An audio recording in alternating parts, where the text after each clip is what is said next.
자, 오늘부터 이제 고급 과정을 이제 시작을 하겠습니다. 그래서 오늘은 이제 고급 2과정이죠. 그래서 지난 4, 5, 6월 때는 청간을 했고, 이제 오늘부터는 지지를 하는 겁니다. 그래서 청간은 일간 위주로 하기 때문에 좀 보기가 쉬워요. 왜냐면 내 일간이 뭐다. 그렇죠? 그래서 보는데 지지는 이제 월지와 일지를 중심으로 보시면 되는 겁니다.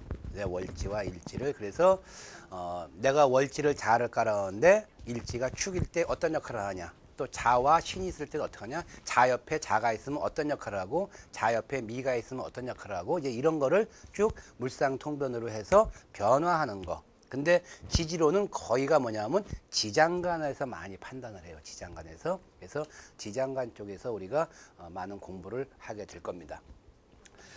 자, 오늘은 이제 지지가 뭐냐 하는 지지 총론이에요. 지지 총론. 근데 지지가 아까도 중국과정에서 말씀을 드리지만 청간은 하늘에 떠 있는 거기 때문에 그냥 하나하나가 다 그대로 보이는데 지지는 땅 속에 숨어 있기 때문에 그 숨어 있는 지장간이라고 하는 것이 많게는 2개, 3개, 4개씩 있단 말이에요. 그렇기 때문에 그 지장간에서 움직이는 거, 청간에서는 합을 하게 되게 되면 조건이 있죠. 합의하는 조건. 첫째가 청간합은 밑에 일단 추출이 통분을 해야 되고, 그 다음에 합이 불화가 있죠. 그래서 쟁합도 안 되고 투합도 안 되고, 쟁합이나 투합은 합이 불화다. 합하려서 변화하는 오행을 극하는 오행이 있어도 합이 불화다. 또 합하려고 하는 오행을 극하는 오행이 있어도 합이 불화다. 세력이 왕한 세력과 세력이 약한 세력은 합을 할 수가 없다 하는 여러 가지 조건이 있어요. 그렇지만 지장간에서는 그러한 쟁합, 투합이라는 개념이 없어요. 그러다 보니까 지장간은 있는 대로 다 합을 해요. 따라서 지장간을 알게 되면 그 사람의 내면적인 걸 알 수가 있는 거예요. 그 사람 마음속에 그러니까 숨겨져 있는 거.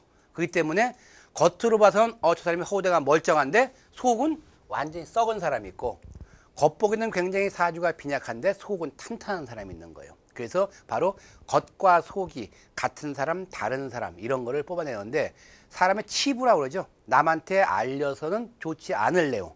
그런 것들이 전부 지장간에 숨어 있어요. 심지어는 제가 나중에 그런 사주를 한번 구경을 시켜드리겠지만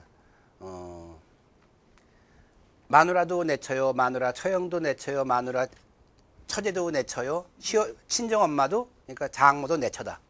그렇죠? 이런 사주도 있어요. 근데 그거는 겉에서는 멀쩡해.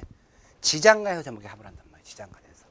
그래서 그것이 어떤 사람의 치부라든가 숨겨져 있는 내면 세계를 파악할 때 지장간이 굉장히 많이 활용되기 때문에 소위 말해서 사주의 고수다. 이 고수 소리를 들으면 뭘 하냐? 지장간을 얼마만큼 잘 파악을 하냐. 그래서 이 지장간이 앞으로 아마 논문에서 나올 재료가 엄청 많아요. 그래서 앞으로 석사, 박사 과정에서 지장간만 활용을 해도 아마 논문이 수십 가지가 나올 수가 있을 정도로 지장간은 파고 들어갈수록 굉장히 깊이가 많고 오묘한 변화가 굉장히 많다는 거죠. 특히 거기서 진술충미에 대한 지는 굉장히 변화가 많죠. 그래서 진술충미를 오죽하면 잡것들이다. 자기 칼라가 없다. 그래서 잡기라고 하는 거예요. 잡기. 그래서 그러한 진술충미에 대한 것이 굉장히 많이 여러분들이 그냥 우리가 자충미, 진사오미, 신유술이라는 12개의 지지를 파악하는 것보다는 굉장히 복잡하다는 거죠.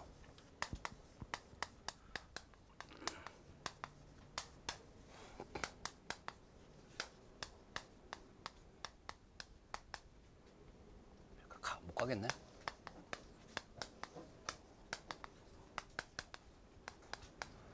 자, 이렇게 자부터 해까지 12개의 기운을 갖고 있는데 우리가 청간이라고 하는 것은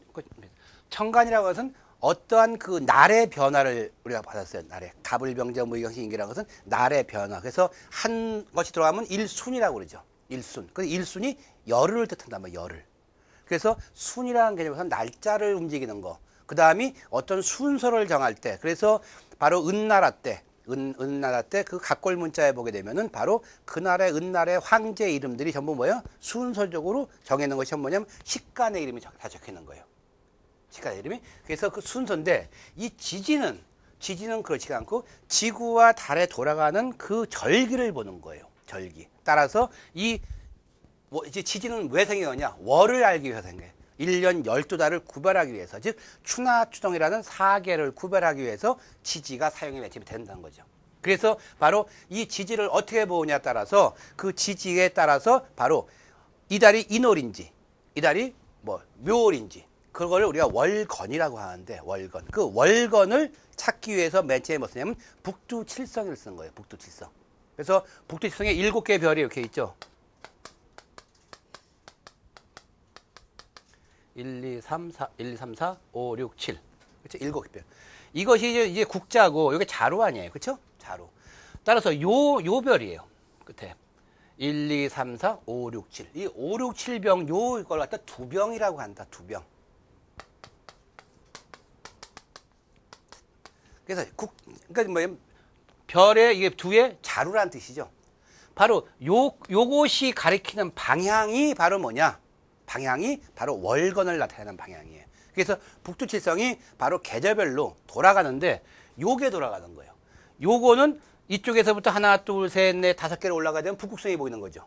항상 요거는 북극성을 향해서 가는데 요것이 돌아가요. 그래서 바로 요 두 병이 가리키는 것이 바로 월건이라는 거죠. 월건.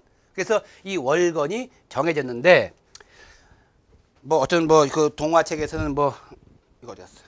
옥황상제가 그렇죠? 동물들을 갖다가 인간 세상하고 잡붙이기 위해서 불렀더니 소가 제일 먼저 출발을 했고, 그렇죠?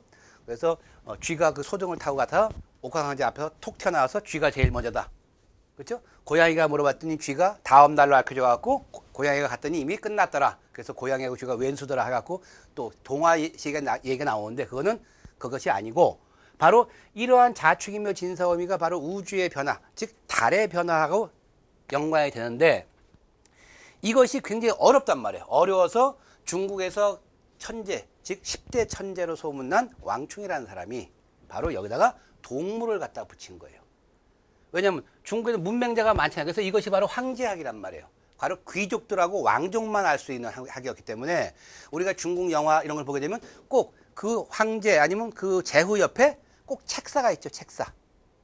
그 책사가 적은 뭐예요? 하늘의 별자리를 보던가 점을 치던가 이걸 하는 사람들이란 말이에요. 그래서 옛날에는 아마 이것만 했으면 굶어 죽지 않았을 것 같아요. 그렇죠? 그 군웅이 할거한 시대 여기 가서 빠꾸 당하면 저리 가서 하는 거고. 그러니까 책사가 누가 유명하냐? 그렇죠? 그래서 가장 유명한 게 뭐 장자방, 그렇죠? 제갈군명 유명한 사람들 아니에요. 바로 이 천문과 상통하달, 그렇죠? 천문과 지리에 어느 정도 아는 사람 같으면 전체 운의 흐름을 알 수가 있었다. 그래서 여기다가 이제 바로 이거를 이 좋은 거를 왜 백성들이 몰라야 되겠느냐? 근데 한자를 모르니까 글을 모르니까 여기다가 바로 동물을 갖다 붙인 거란 말이에요. 동물을. 그래서 쥐, 소, 범, 뭐 토끼 이런 식으로 12개의 12지의 동물을 갖다 붙였죠. 동물을 갖다 붙이니까 거기서 나온 것이 원진이라는 개념이 동물들 간에 서로 배척하는 관계를 보니까 원진이라는 개념이 나온 거예요. 그렇죠? 그래서 바로 쥐는 양의 배설물을 싫어하기 때문에 쥐가 많이 나오는 데는 양의 배설물을 갖다 뿌려놓으니까 쥐가 근접을 못하더라. 그래서 잠이 원진. 그렇죠?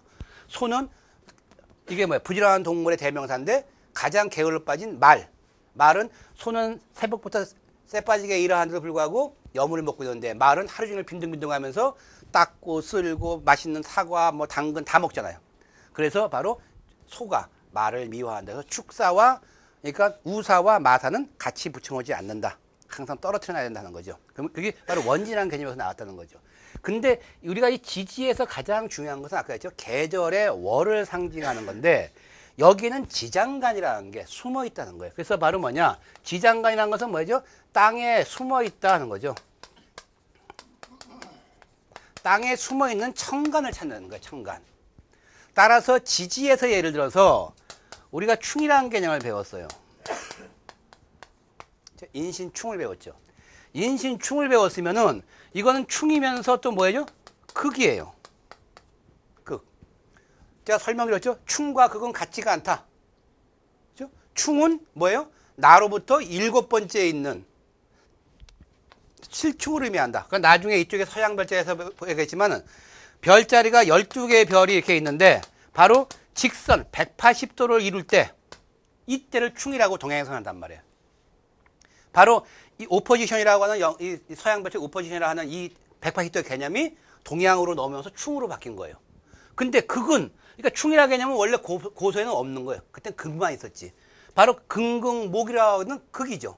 그래서 극인데 이게 긍긍목이 신이 인을 치는 게 아니다는 소리죠. 지지끼리는 땅속에 숨어있는 기운이기 때문에 함부로 칠 수가 없어요. 왜냐하면 인중에는 병화라는 게 살아있단 말이에요. 무병갑이죠. 여기는 무인경이라고 하는 지장간에 숨어있죠. 얘가 치면은 인중에 병화가 뜨면은 얘는 뭐예요? 당해요. 그래서 이거를 신이 인을 치는 거, 경이 갑을 치는 거, 경금이 갑을 친다. 이건 금극목이 아니라고 했죠. 이건 금극목이 아니라 이걸 뭐라고 그러냐면 벽갑 인화다. 즉 도끼로 나무를 잘라서 불을 붙이는 격이란 말이에요. 그러니까 오히려 통나무를 집어넣는 것보다는 장작을 만들어 집어넣으니까 갑으로서 뭐예요? 화력이 더 좋다. 그래서 병화용을 쓰는 사람이 경인운이 들어왔다. 작년이죠, 경인년. 경인을 할 때 인이 경의 극을 받아서 금극목이 돼서 인이 힘이 없겠다? 이건 아니란 말이에요. 작년 같은 경우가 바로 뭐예요? 경인년이 벽갑인화운이에요.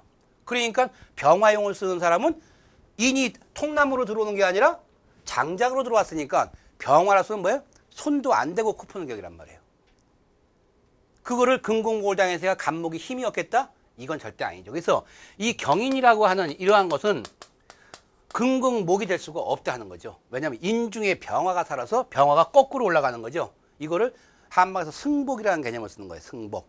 즉 인이 M이니까 인중에 병화가 자식 아니에요. 자식이 M이 엄마의 원수를 갚으러 올라간다. 그래서 금극목이 되는 운에는 목이 간이 병이 드는 것이 아니라 거꾸로 뭐예요? 호흡기 계통, 폐장과 대장의 병이 생긴단 말이에요. 나중에 질병 내용으로 들어가게 되면은. 그래서 금극목이니까 목이 나가니까 간이 나가겠구나. 간이 나가는 것이 아니라 오히려 대장이나 폐가 나가는 거예요. 그래서 바로 이것을 벽갑이라고 하기 때문에 금극목이 완벽하게 이루어지지 않는다 보는 거죠. 바로 여기서 뭐냐? 인신충, 금극목인데 신이 인을 치는 게 아니라 지지에서는 싸움을 못한단 말이에요. 바로 지장간에서 신중의 정기가 경금이죠. 인의 정기가 간목이에요. 바로 이 정기와 정기끼리의 갑경충이 되는 거예요. 갑경충. 여기서 충이라는 개념이 나온 거지 나머지는 뭐예요? 충이 아니란 말이에요. 예를 들면 진술충이 됐다. 자, 이건 충이지 극은 아니란 말이에요. 그래서 이걸 붕충이라고 하잖아요.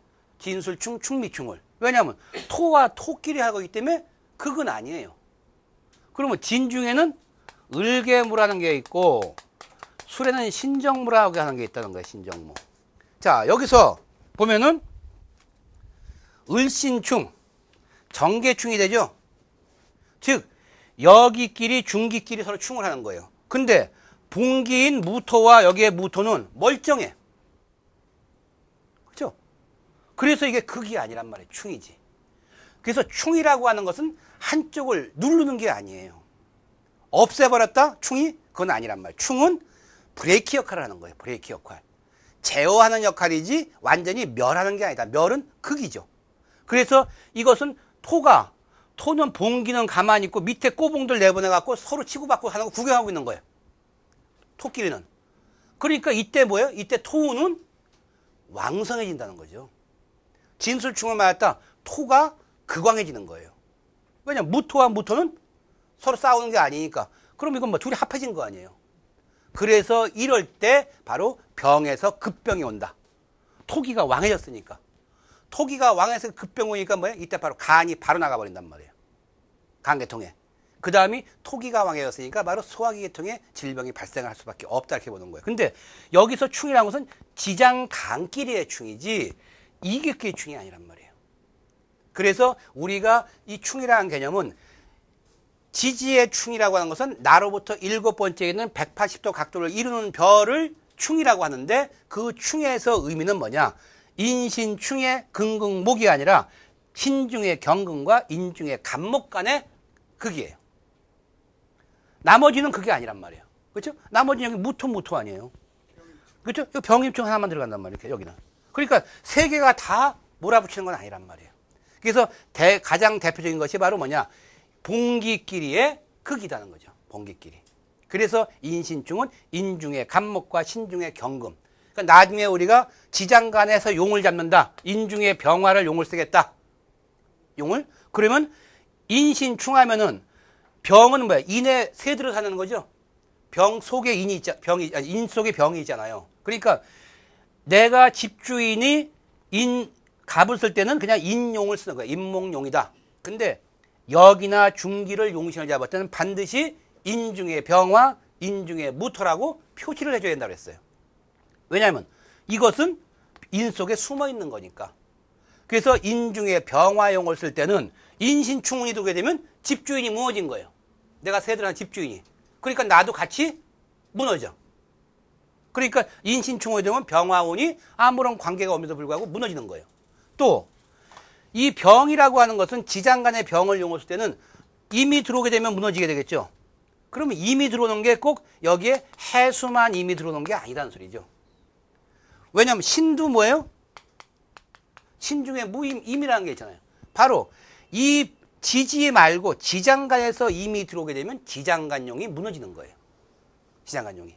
그래서 청간용을 쓰는 것보다 지지용, 지지용을 쓰는 것보다 지장간용을 쓰는 것이 용신으로서 세력이 굉장히 약한 용신이다 이렇게 보는 거죠. 왜냐하면 그만큼 파극당할 확률이 많다. 집주인이 무너도 깨지는 거고 내가 속에 있는 것도 깨어도 무너지는 거예요. 그래서 지장간이라는 것이 굉장히 중요하게 들어가는데 우리가 이 자축 인묘 쭉 나오면 여기서 이제 머리에 딱 떠야 돼요. 자, 좌우묘라고 하는 바로 왕지가 있다. 왕지. 그 다음이 진술충미라고 하는 바로 고지가 있어요. 고지. 다음에 인신사회라고 하는 인신사회는 바로 생지가 있죠. 장생지. 그래서 사주에 좌우묘가 있으면 왕지이기 때문에 왕지의 가장 대표적인 것이 도화다 이렇게 보는 거예요. 도화. 아니면 장성이 되겠죠. 12신살에서. 그래서 좌우묘가 꼭 도화가 아니더라도 왜냐하면 진술충이나 인신사회는 도화가 될 수가 없어요. 바로 좌우묘만 도화가 된단 말이에요. 그러면 내가 현재 도화가 아니라 할지라도 운에서 들어와서 내가 갖고 있는 자가 도화가 될 수 있는 운이 생기겠죠. 그래서 좌우묘를 도화의 대명사라고 하는 거예요. 그러니까 사주에 좌우묘가 있다. 근데 우리가 신살로 12신사에서 자가 그게 도화살이 아니야. 근데 나 그럼 도화살이 없겠구나. 그렇지만 이 자가 운에서 들어올 때는 도화가 될 때가 있잖아요. 좌우묘는 도화가 항상 되는 거니까. 그래서 좌우묘를 도화나 장성의 대명사를 보고 고지라고 하는 진술충미는 모든 걸 묻어버리는 거죠. 그래서 이거를 우리가 화계의 대명사로 본다. 화계살에. 인신사회가 바로 역마의 대명사라는 거죠. 역마. 그래서 이러한 것들이 내가 화계살이 아니고 역마살이 아니라 할지라도 운에서 그 역할을 들어오게 되면 하게 된다. 근데 어떤 사람들은 도화가 있으면 그 사람은 끼가 있고 화계가 있으면 예능성이 발달하고 아니면 스님이고 역마가 있으면 떠돌이다 이렇게 생각하는 사람이 많다고 했죠. 12신살에서. 근데 절대 그것이 아니란 말이에요. 내가 갖고 있는 것은 보유하고 있는 거예요. 보유하고 있다 해서 그것이 기능이 발휘되는 것은 아니다는 거죠. 차에서 말해서 차가 라이트가 꺼져 있어. 그래도 그 차 폐차 뜰 때까지 라이트 한 번도 안 켜볼 수도 있어요. 윈도우 브러시가 작동이 안 된다? 그래도 그 차는 폐차할 때까지 한 번도 윈도우 브러시를 작동 안 할 수도 있다. 그럼 자기 차가 라이트가 나간지 아니면 윈도우 브러시가 망가졌는지는 모르고 폐차 떠온 사람도 있는 거예요. 그게 바로 뭐냐면 내가 갖고 있는 체질의 복인 줄 알란 말이에요. 근데 그것이 언제 움직이느냐? 역마가 있으면 그 사람 집에 안 들어가냐 그거예요. 그죠? 역마 쌓이는 사람 집에 꼬박꼬박 잘 들어가요. 그죠? 화계사에 있으면 그 사람은 그냥 들어가서 수도만 하고 있느냐? 아니라 거죠. 도화사에 있으면 이 사람은 뭐야? 하루 왼쪽 침만 질질 흐르고 다녀요? 지하철 밑에서? 그때 제가 따오기 제가 설명드렸죠? 안 그렇다는 소리죠. 우리가 언제 결혼할 거냐? 언제 이사 갈 거냐? 언제 승진할 거냐? 이것은 사주에서 관운이 있다, 뭐가 있다, 이게 움직이는 것이 아니라 이러한 것들이 자극을 받아야 되는 거예요. 자극을. 얘가 움직일 때 하는 거예요. 그러면 역마, 화계 이런 모든 것들이 움직이려면 뭐예요? 합이 되든가 충이 되든가 형이 돼야만이 자극을 받는단 말이에요. 자극을 받으면 얘들이 움직여. 움직이니까 바로 역마가 합이 되든가 역마가 충이 되든가 역마가 형을 받으면 그때 움직이는 기운이 발생하는. 그러면 올해 뭐예요? 이직수가 있다, 이사수가 있다 이렇게 돼버리는 거고, 도화가 바로 뭐예요? 합이나 충이나 형이 될 때 바로 뭐예요? 이 사람이 끼가 발동된단 말이에요. 끼가. 그렇지 내 사주에 갖고 있다고 해서 그 사람이 도화살이 있으니까 그 사람은 뭐야? 잡자 들어간다. 그건 아니란 말이에요. 그래서 바로 이러한 개념에서 왕지, 고지, 생지를 정확히 판단하셔야 되고, 그 다음 뭐냐면 이 자 그러면은 바로 떠오르는 게 뭐냐면 자는 뭐예요? 개수의 생지죠. 그죠? 바로 개수의 생지라는 개념이, 그러니까 12운성에 여러분들이 이거를 우리는 생육대로 왕세병사장 이것만 외웠는데, 이거를 이제는 뭐예요? 보남, 빨주, 노초, 파남부라고 무지개로 외웠잖아요. 근데 보남, 파초, 노주파 거꾸로도 외울 줄 알아야 된단 말이에요. 거꾸로로. 그럼 자 그러면 뭐야? 아, 개수의 장생지. 축 그러면 뭐예요? 이거는 축 그러면 금고. 왜냐면 사유축 금의 고 아니야. 금고. 인 그러면 뭐예요? 목에 록을 깔았고 병화 무토의 장생지. 이러한 개념이 머릿속에 팍팍 떠올라야 되는 거예요. 묘 그러면 뭐예요? 을의 록이죠. 을의 록이면서 바로 왕지며 도하다. 진 그러면 뭐예요? 진은 신자진 수고죠. 수의 고. 그 다음에 진이니까 수고. 사는 병화의 록이면서 경금의 장생지예요. 오는 병화의 양인이면서 정화의 록을 깔았고, 미 그러면 해묘미 목고가 된다. 목고. 신 그러면 바로 금의 장생지면서 금의 록지면서 임수의 장생지. 이러한 개념을 12지를 바로 그 12운성이나 12신사 개념을 전부 그걸 거꾸로 갖고 있어야 되는 거예요. 그래서 바로 뭐냐? 아, 좌우묘가 나왔다. 그러면 일단 도하나 장성이 강하다. 진술충미, 인신사회가 나왔다. 그러면 저 역마나 역마살이 좀 강하게 갖고 있다. 그 다음에 진술충미는 화계 기운이 강하다. 현재 그 사람이 강하지 않다 할지라도 운에서 들어올 수가 있기 때문에. 그래서 자오묘유 위에는 도화살이 들어갈 수가 없어요. 인신사회가 아니고는 자오묘유에 역마가 들어간다? 그건 없단 말이에요. 인신사회만 역마가 들어가는 거예요. 진술충미만 바로 뭐냐? 화계가 들어간다. 그래서 대명사로 아셔야 하는데, 여기서 제일 중요한 게 이 빨간 것이 쓰는 진술충미란 말이에요. 아까 제가 언뜻 얘기했지만 이 진술충미를 뭐라고 하냐? 바로 잡기라고 한단 말이에요. 자기 칼라가 없다는 거죠. 칼라가. 그 진술충미를 어떤 책에는 장하라는 말을 써요. 장하. 어떤 책에는 토왕절이라고 하는 또 표현된 것도 있죠. 언어가 다 맞단 말이에요. 근데 임묘진 동방 목국이에요. 이게 춘이죠. 춘. 자, 석 달 동안 춘이니까 춘하 추동이 90일씩 가니까 30, 30, 30으로 계산하니까 90이니까 4, 9, 36이죠. 그래서 1년 360일이라고 하잖아요. 5일 띄어내고. 그러니까 90일 중에서 순수한 봄은 뭐예요? 여기까지란 말이에요. 임묘까지. 그래서 진은 이건 뭐예요? 춘과 하의 중간에 있는 거예요. 중간에. 그 다음에 미라고 하는 것은 화와 여름과 가을의 중간에 있는 거고, 술이라고 하는 것은 가을과 겨울의 중간에 있는 거, 축이라고 하는 것은 겨울과 봄의 중간에 있는 거기 때문에 양쪽 기운을 다 갖고 있는 거죠. 양쪽 기운. 그러니까 양다리 거치고 있단 말이에요. 그래서 이 진술충미를 어떤 사람은 진술충미가 나오면 이걸 전부 토로 봐요. 근데 이게 왜 작기냐? 이 진술충미는 전부 4가지 기운을 갖고 있어요.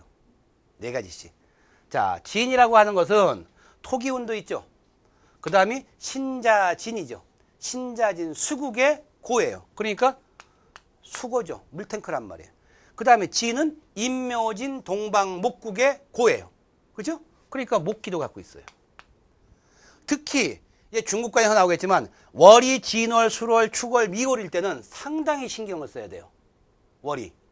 그 사람이 진월에 태어났다, 술월에 태어났다, 축월에 태어났다, 미월에 태어났다. 이렇게 진술충미에 태어났을 때는 이거를 토기로 보질 않고 바로 진월에 태어난 사람은 진 다음에 임묘, 진 다음에 뭐에 바로 사죠. 여름을 앞두고 있다 그래서 이거를 바로 화진기라고 한단 말이에요. 화진기. 따라서 진은 토, 수, 목, 화의 기운을 다 갖고 있는 거예요. 그러니까 자기 칼라가 없어요. 그래서 그 잡기에. 그러니까 얘가 토기운을 발휘할지 수기운을 발휘할지 목기운을 발휘할지 화기운을 발휘할지를 모르는 거예요. 근데 진운이 들어왔다, 토운이 들어왔습니다. 이렇게 돼버리면 그거는 25%뿐이 안 맞는 거란 말이에요. 자, 술이라고 하는 것은 원래 토예요. 토인데 인옷을 화고죠. 신유술 금고예요. 그다음 술 다음에는 뭐냐면 겨울이죠. 바로 수증기다. 수증기. 따라서 술토는 토생금이 가능하다 하는 거예요. 금국을 갖고 있기 때문에 토생금이 가능하니까 여기서 금생수도 또 가능하게 된다는 거죠. 그래서 술토는 한토라고 그러죠. 쉬고 있는 땅이다. 그래서 저거를 개간할 때는 또 많은 조건이 필요하겠지만은, 자, 축토는 원래는 토예요.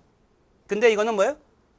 사유축이죠. 사유축 금국의 고환이에요. 그러니까 금기운을 갖고 있어요. 또 해자축 북방 수국의 고예요. 그러니까 수고를 갖고 있다. 축다면 인월이죠. 그래서 바로 목진기다. 목진기. 그래서 축월에 간목이 축월에 태어났다. 목국토 재성이니까 왕상휴수. 그래서 신령이라고 하는데 이건 신령이라고는 할 수가 없고 이렇게 되는 거예요. 왜냐하면 축이 목진기니까. 그렇다고 대놓고 등령이라고는 또 못하는 거예요. 토니까. 그래서 신령이라고는 할 수가 없고 이런 식으로 우리가 해석을 하게 된다. 미토는 토예요. 토인데 미토한테는 뭐냐면 해묘미 목의고죠. 사오미 남방 화국의 고예요. 미토는 가을을 앞두고 있죠. 그래서 금진기란 말이에요. 따라서 진술 충민은 전부 이렇게 네 가지 기운을 갖고 있는데 여기에 진에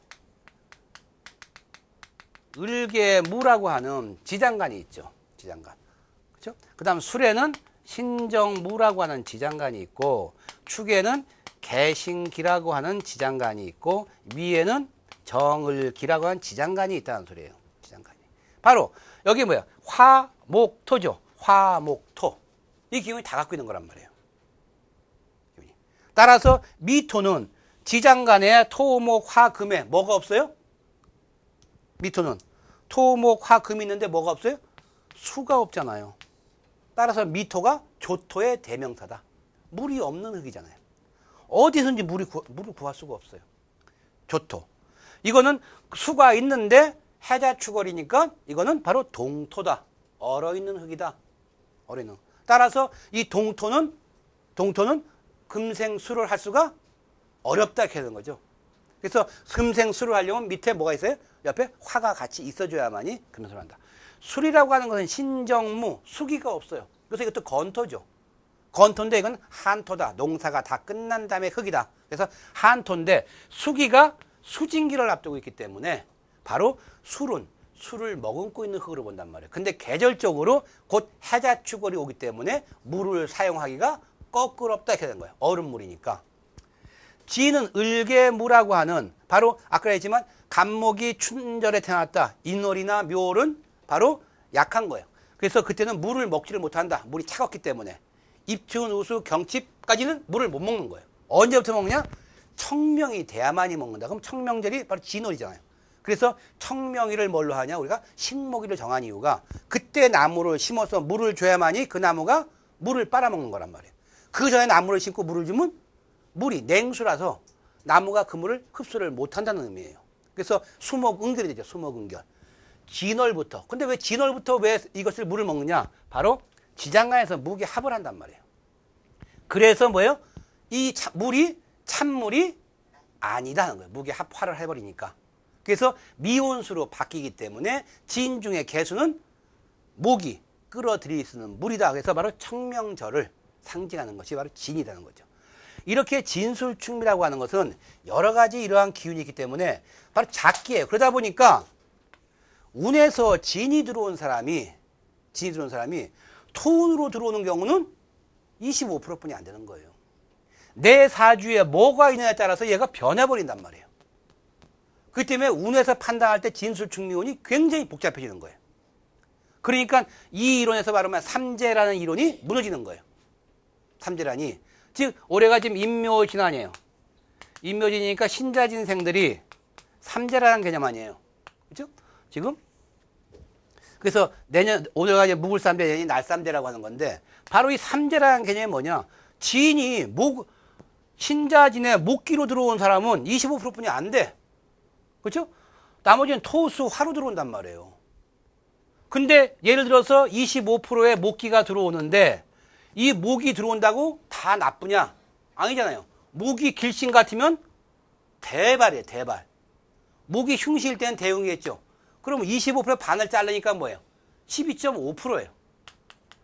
즉, 목운이 들어와서, 삼재운이 들어와서 나빠지는 사람은 12.5%죠. 이게 남녀로 구분되면 또 반으로 또 잘라요. 그럼 결국 뭐냐? 6.25%예요. 6.25%의 나쁜 운을 갖고 있는 걸 갖다가 삼재라고 몰아붙이는 거 아니에요.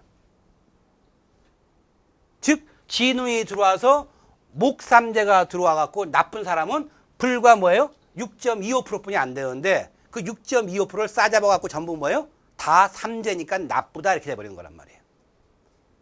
이렇게 변화를 하기 때문에 그래서 삼재라는 개념이 맞지가 않다. 또 인운이 들어왔다. 이게 목운으로 들어오는데 인운은 바로 뭐냐?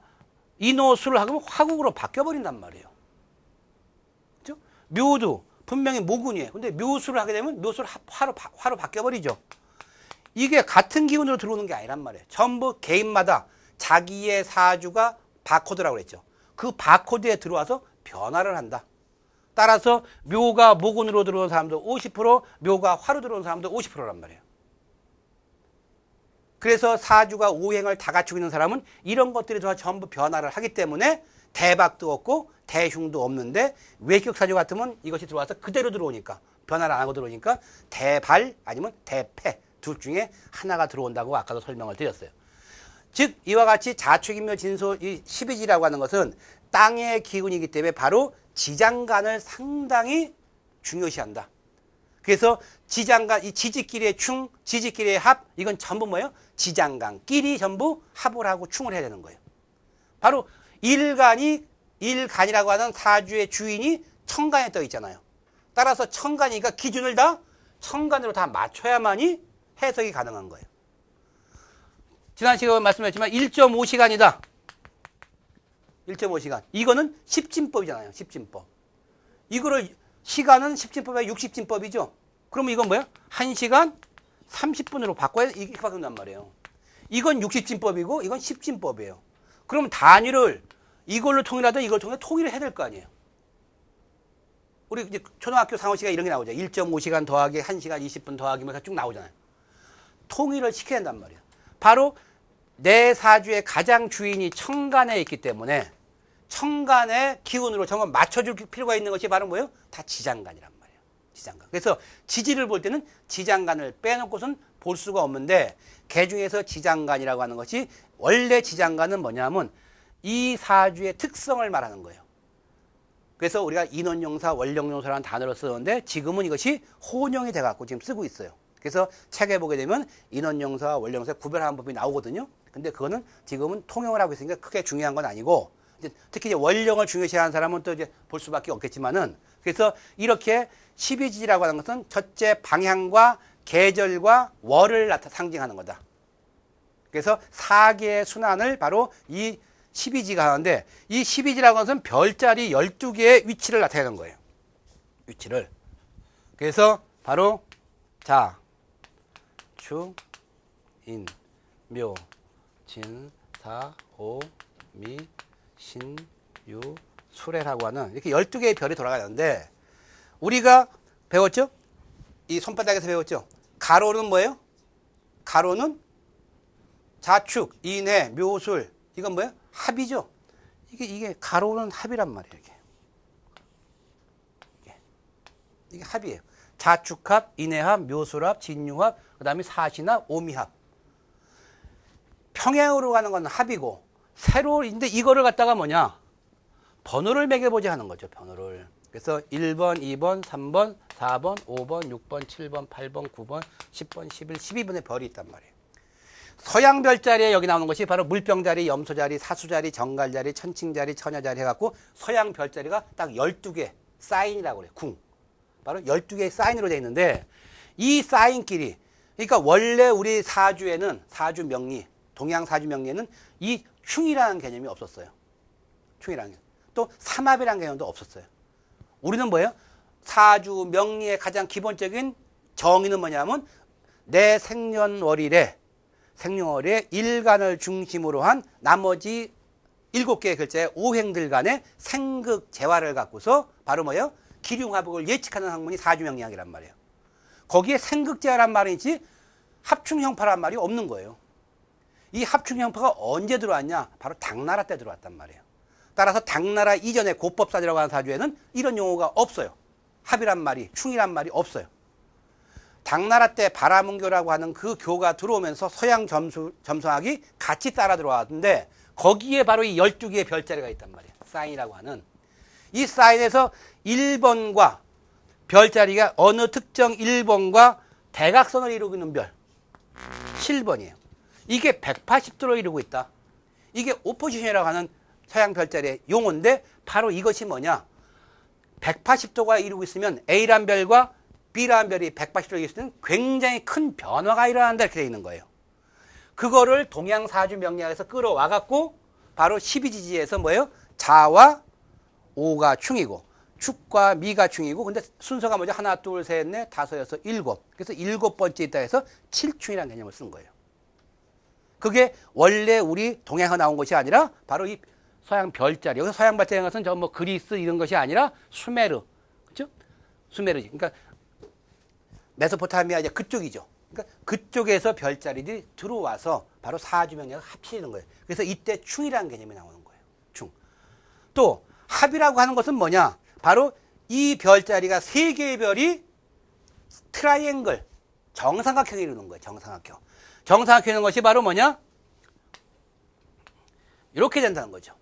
그래서 신자진. 그래서 우리가 바로 삼합이라는 이유니 여기서 나오는데 자, 이쪽으로 보게 되면은 이 물병자부터 자축인묘가 우리가 12지를 연결시켰죠. 근데 서양에는 사원소가 있어요. 사원소. 그래서 이 사원소에다 플러스 사랑이라는 게 들어가서 옛날에 오원소라는 영화가 한번 나왔었죠. 바로 뭐냐? 공기, 흙, 물, 불. 불, 물. 공기, 흙, 불물, 공기, 흙, 불물. 즉 물병자리는 공기를 상징하고 염소에는 흙을 상징하고 사수는 불을 상징하고 정갈은 물을 상징하는 거예요. 여기서 공기끼리 보세요. 공기죠. 우리 동양에선 자, 진, 신이란 말이에요. 이게 바로 뭐예요? 삼합이에요. 즉 서양의 사원소가 뭉쳐있는 것이 바로 뭐예요? 삼합의 개념이에요. 그래서 A, B, C 3개의 별이 60도를 각각 이루고 있을 때 이때는 모든 것이 안정된다 이렇게 되는 거예요. 그래서 그거를 우리가 삼합이라는 개념에 끌어온 거예요. 그러니까 우리가 배우고 있는 합충형파라는 것은 전부 뭐예요? 서양의 이 12개의 별의 이 개념으로 나와 있다는 거죠. 그래서 흙이죠. 흙이 뭐예요? 축이죠. 사죠. 신이잖아요. 사유축이 되는 거예요. 그래서 공기는 공기끼리, 흙은 흙끼리, 불은 불끼리, 물은 물끼리. 이렇게 모인 것이 바로 뭐예요? 삼합의 원리다. 그 별자리들이 뭐예요? 각각의 60도를 이뤄서 트라이앵글을 이룰 때 이걸 트린이라고 한단 말이에요. 트린. 그래서 서양 별자리가 그대로 들어와서 우리가 형충합파라는 개념이 나왔어요. 그 다음에 A란 별과 B란 별이 직각으로 이뤘다 이렇게. 이게 형이에요. 형. 그래서 바로 자묘형이 되는 거고 인신형이 되는 거고 이것이 3개가 모여있다? 그게 삼형이란 말이에요. 삼형. 그래서 모든 그 별자리들이 여러분들 책에 지금 그것을 설명해 놓은 것이 바로 257페이지부터 있는 거예요. 257페이지부터. 그래서 258페이지를 보게 되게 되면 바로 충이라고 하는 것은 오포지션이라고 하는 즉 180도를 이루고 있을 때, 그 다음에 형이라고 하는 것은 90도를 이루고 있을 때, 그 다음에 파라고 하는 것은 90도가 역시 그것도 90도, 육합이라고 하는 것은 바로 12사인이 서로 가로로 마주보고 있을 때, 그 다음에 삼합이라고 하는 것은 트라이앵글 60도를 이루고 있을 때, 그 다음에 지지방합이라고 하는 것은 바로 이러한 별자리가 3개가 한꺼번에 이렇게 군집을 이뤘을 때, 군집. 이것을 우리가 방합의 개념으로 썼단 말이에요. 그래서 원래 동양의 사주명리학은 생과 극을 위주로 하는 건데 여기에 이제 합충형파 이론이 당나라 때부터 들어와서 자평학에서부터 바로 이제 합충형파가 본격적으로 쓰기 시작하는 거죠. 그렇기 때문에 이 원리가 바로 뭐냐? 좌우와 마주보고 있는 7번째 하나, 둘, 셋, 넷, 다섯, 여섯, 일곱 좌우 충, 축, 미충, 그렇죠? 그래서 합은 육합이고 6번째가 합이고 그 다음에 충은 7번째가 충이죠. 그래서 합이 지나치면 충이 되고 합이 하나 모자라도 충이 된다. 그래서 충이라고 하는 것은 이제 극의 개념하고 이제 같이 비교를 해보면은 바로 자하고 하나, 둘, 셋, 넷, 다섯, 여섯, 일곱 좌우충이죠. 그래서 이 좌우충이라면 근데 하나가 우리가 이제 천간을 보게 되면 식간이니까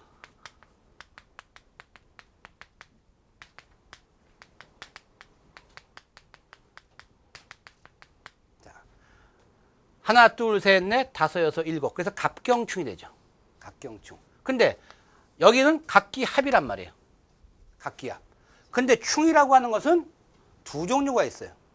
내가 극하는 거하고 나를 극하는 거. 그러니까 갑모충, 갑경충은 뭐예요? 금극목이 되죠. 그러면 금이 나를 극하는 거 아니에요. 그럼 내가 극하는 거 있단 말이에요. 목국토가 되죠. 그래서 합 바로 앞에 있는 무가 또 뭐예요? 갑모충이 되는 거예요. 갑모충이. 이게 무부터 들어가면 하나, 둘, 셋, 넷, 다섯, 여섯, 일곱. 그래서 충이라고 하는 것은 어떤 사람은 여기서 끊어버리는데 기라고 하는 것은 절대 끊을 수가 없다는 거죠. 계속 도는 거기 때문에 연달아 계속 같이 돌아간단 말이에요. 그래서 이러한 칠충과 육합이라는 개념이 바로 이러한 서양 별자리라고 나오는데 바로 이 별자리 12개의 별이 바로 그 시간을 상징하기 때문에 그 시간과 계절을 상징하기 때문에 같은 갑이라도 자월의 갑, 축월의 갑, 인월의 갑, 묘월의 갑이 전부 성질이 틀리다는 거예요. 그래서 이 원리를 갖고서 우리가 화토점을 갖고 또 화토 12개 아니에요. 1부터 12까지. 그래서 바로 송화부터 비까지 12개 갖고 우리 점을 치는 것도 바로 뭐예요? 12시 갖고 치는 거와 똑같은 거예요. 똑같은 거. 그래서 바로 이 서양 별자리와 우리 동양의 이 음양오행 사상은 별개의 것이 아니라 우리가 이쪽 것을 따다가 접목을 시킨 거기 때문에 같은 맥락이라는 거죠. 단지 서양 별자리는 양력을 기준으로 했고 우리 동양 별자리는 바로 뭐예요? 절기력을 기준으로 했다. 절기력. 그래서 제가 만세력 공부를 할 때 그랬죠. 우리 사주 명리학에서 쓰는 것은 태양력도 아니고 태음력도 아니고 태양력도 아니다. 현재 쓰고 있는 것은 우리가 달력의 태양력을 쓰고 있어요. 양력과 음력을 같이 쓰고 있는데 우리가 사주에 쓰고 있는 것은 태양력이 아니고 뭐라고 그랬죠? 절기력이다. 절기력. 따라서 바로 이러한 이게 11월 1일, 12월 1일이 바로 자월 축월이 아니라 바로 뭐예요? 동지가 돼야 되고 인월이 되려면 뭐예요? 1월 1일이 아니라 바로 입춘이 돼야 한다. 그래서 태양력은 2분 2지를 갖고 쓴다고 그랬죠? 2분 2지. 양력이건 음력이건 2분 2지를 써요. 특히 태양력은 분을 쓰고 2분을 쓰고 태음력은 지를 쓴다고 그랬어요. 분이라고 하는 것은 태양의 고도가 이렇게 됐을 때 바로 낮과 밤의 길이가 같은 거. 그렇죠? 그래서 춘분과 추분점이고 지라고 하는 것은 극에 이른 거죠. 그래서 바로 태양 고도가 가장 높은 하지, 가장 낮은 동지라는 점에서 시작을 한다. 그래서 동양에서는 바로 이 동지점을 중심으로 시작을 했고 서양 태양력은 전부 춘분점에서 시작한단 말이에요. 동지에서 하지원 춘분점에서. 따라서 사순절이라고 하는 사순절, 부활절 이런 기독교에 굉장히 큰 행사가 있죠. 행사는 바로 뭐냐? 춘분 후 며칠. 이것이 바로 사순절이고 바로 부활절의 개념이에요. 근데 우리는 뭐예요? 이러한 춘분, 추분을 쓰지 않고 동지부터 썼단 말이에요. 그래서 바로 뭐냐? 칠요. 우리 목화토금수라고 하는 오성과 그 다음이 달과 태양 7개의 별을 칠요라고 한다 그랬죠. 칠요가 일직선으로 쫙 붙은 해. 이때를 가상해서 육식갑자의 처음인 갑자년, 갑자월, 갑자일, 갑자시라는 것이 탄생을 했다. 이때부터 돌아가죠. 그래서 바로 이때부터 상원갑자, 중원갑자, 하원갑자 계속 넘어가는 거란 말이에요. 근데 이것이 기준점이 뭐예요? 자월을 기준으로 한 거예요. 1년의 처음을. 자월은 동지거든요. 동지. 그래서 지금은 갑자년, 갑자월, 갑자일, 갑자시가 나올 수가 없다. 왜냐하면 갑자년의 첫 번째 달은 자월이 아니라 뭐예요? 인월이기 때문에. 이제는 뭐예요? 동지점을 쓰는 것이 아니라 입춘점을 쓴다. 그래서 우리 명리학에서는 2분 2지를 쓰는 것이 아니라 2분 2지에 여기 뭐예요? 4입을 쓴다. 그렇죠. 4입. 그래서 바로 뭐냐? 입춘, 입하, 입추, 입동이라는 개념을 쓴다. 바로 그 입춘이 돼야만이 봄이 시작된 거고, 입하가 돼야만이 4, 5, 6월이 시작한 거고, 그 다음에 입추가 돼야만이 신율이 된 거고, 입동이 돼야만 해자축이 된 거예요. 그래서 바로 우리가 사주병력에서는 이분이지, 즉 태양력과 태음력을 쓰는 것이 아니라 바로 사립이라는 절기력을 쓰기 때문에 사계절이 구분이 안 되는 데서는 사주명리가 통용이 안 된다 그랬어요. 적도에 있다. 그 사람은 1년 내내가 전부 여름이니까 추나충이 구별이 안 되잖아요. 바로 추나추동이 구별이 돼야만이 명리학의 원리가 들어가게 되는 거죠. 바로 그래서 이분이지 사립이라는 개념을 쓰는 것이 우리가 명리학인데, 바로 거기서 들어오는 이 계절의 시작, 시간의 시작, 이게 전부 뭐예요?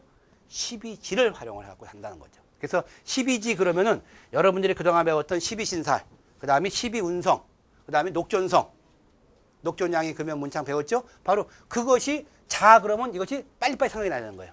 축 그러면 아 이게 금고구나, 그렇죠? 금의 고구나. 그래서 이 고지가 특히 많이 쓰는 것이 관성인묘라고 하는 이런 단어를 많이 쓰죠. 이걸 다른 말로 부성인묘라고 그러죠. 그 여자사주에 관성인묘가 있다? 그러면 며느리 가물은 안 좋는 거죠. 왜냐면 며느리한테 관은 뭐예요? 내 아들 아니에요. 그러니까 내 아들이 묘에 들어간다는데 어떤 사람이 좋아하는 거예요. 그래서 그것이 뭐냐? 간목일간이 바로 뭐냐? 간목 여자인데 여기에 축이 들었어요. 어떤 사람은 이 간목일간의 축으로 태어나서 관성인묘라고 떠는 사람이 있단 말이에요. 근데 이건 관성인묘가 아니고 이건 관고죠. 관이 지금 고가 되어 있는 거예요. 그래서 숨어 있는 거죠. 여기에 의해서 신이 있어야만이, 이렇게 성립이 돼야만이 나한테 관인 신이 스스로 묘자에 들어갔다. 이걸 자고라고 한다 했죠. 자기가 깔고 있는 데로 들어가 버리는 거. 자고. 스스로 들어가 버린다. 이때가 바로 관성인묘라고 하는 거란 말이에요. 근데 예를 들어서 옆에 축이 있어. 이렇게. 사가 있어요. 이러면 이때는 이거는 관성인묘가 아니다 그거예요. 왜냐하면 사축이 합을 해갖고 뭘로 떠요? 신금으로 뜨죠. 사축 반합이 신금으로 투출됐잖아요. 그러니까 신금이 들어가기는커녕 왕성해지는 거란 말이에요. 그래서 그런 운이 2006년도가 있었어요. 병술년. 자, 화용을 쓰는 사람이다. 화용신을. 자, 대발하겠냐 하는 거죠. 근데 어떤 사람들은 이걸 병술년에 대발한다고 얘기를 해요. 왜냐면 인옷을 화에 병화가 떴으니까. 근데 이거는 뭐예요? 자고예요. 들어가는 거죠. 그래서 이때는 병화용신 쓰는 사람은 에두벌룬이 이만큼 떴다가 바람 빠져 피식 다 빠져버리는 거야. 남는 거 하나도 없는 거예요. 바로 허장성세죠. 처음에 커기 시작했다가 다 빠져나가는 운이란 말이에요. 근데 내 사주에, 운에는 병수운인데 내 사주에 인이라든가 오가 있는 사람들은 얘가 들어와서 합을 해버린단 말이에요. 아니면 묘가 있어도 마찬가지죠. 묘술합이죠. 이렇게 합을 하게 되면 병이 뭐예요? 추출돼 버리잖아요. 반합이나 육합이 추출됐잖아요. 그러니까 병화가 들어가기는커녕 오히려 득세를 한다. 그러면 화용소는 사람은 이때 대발하는 운이란 말이에요. 그래서 이렇게 진술충밀이나 다른 운들이 전부 변화를 하기 때문에 상당히 운에선 신경을 많이 써야 되는데 이거 그냥 토운이다 이렇게 보니까 문제가 생기는 거예요. 그래서 이 술이라고 하는 것이 지지에서 어떤 역할을 하느냐. 병이 임묘하는 우리가 자고인데 이때는 뭐예요? 합을 해서 계고가 됐다는 거예요. 계고. 창고문이 열렸다는 거죠. 계고는 자의에 의한 거예요. 합에 의한 것이 계고. 나는 움직이기 싫은데 내가 강제로 깼다. 진이 있다. 그럼 진술충 깨는 거죠. 충이니까. 이걸 파고라고 한다는 거죠. 파고. 그래서 계고 파고가 되게 되면 얘가 임묘할 수가 없다 그거예요. 오히려 병화가 뜨는 운이다. 그래서 이 지지에서는 이러한 개념, 즉 합충형파의 개념이 바로 봉기에서만 나오는 것이 아니라 지장간에서 그것이 굉장히 활발하게 일어나는 거예요. 또 자체에서도 또 합충이 일어나요. 자체에서도. 그래서 그러한 것을 여러분하고 저하고 앞으로 3개월 동안에 자옆에 축이 있을 때, 자옆에 인이 있을 때, 자옆에 묘가 있을 때 이 상황을 계속 분석해 나가는 것이 바로 지지론에서 배우는 거예요. 그러면 여러분 지금 책을 한번 보죠. 책을 보게 되면 우리가 지장간은 전부 다 아시는 거니까 제가 넘어갔고 그래서 이제 이 지장간에서 이 지지에서 지지는 이거는 고정기죠. 자는 수고, 축은 토고. 근데 지지에서 가장 중요한 것이 바로 체용의 변화다.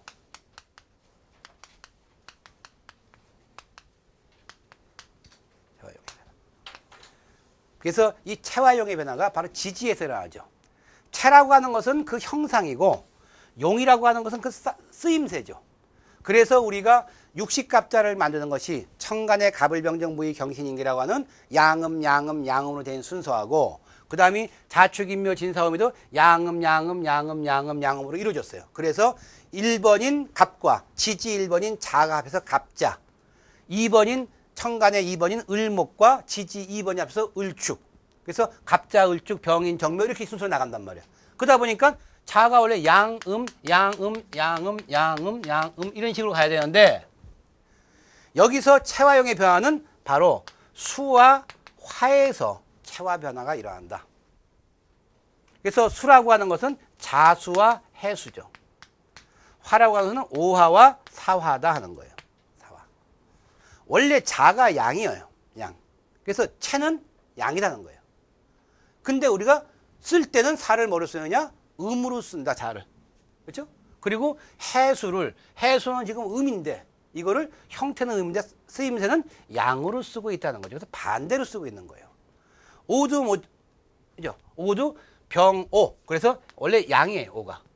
그리고 사가 음이란 말이에요. 음인데 오화를 음으로 쓰고 사화를 양으로 쓴다. 즉 체는 양인데 용을 음으로 쓰고 체는 음인데 용을 양으로 쓰는 것을 체와 용의 변화다. 다른 지지는 체와 용의 변화가 없는데 이것만 있다. 자, 이 이유가 어디 있다고 했죠? 이게 바로 지장간에서 나온단 말이에요. 지장간에서. 즉 자라고 하는 것은 지장간에 임계라고 하는 지장간이 있고 우리 원령무상 개 하나뿐이에요.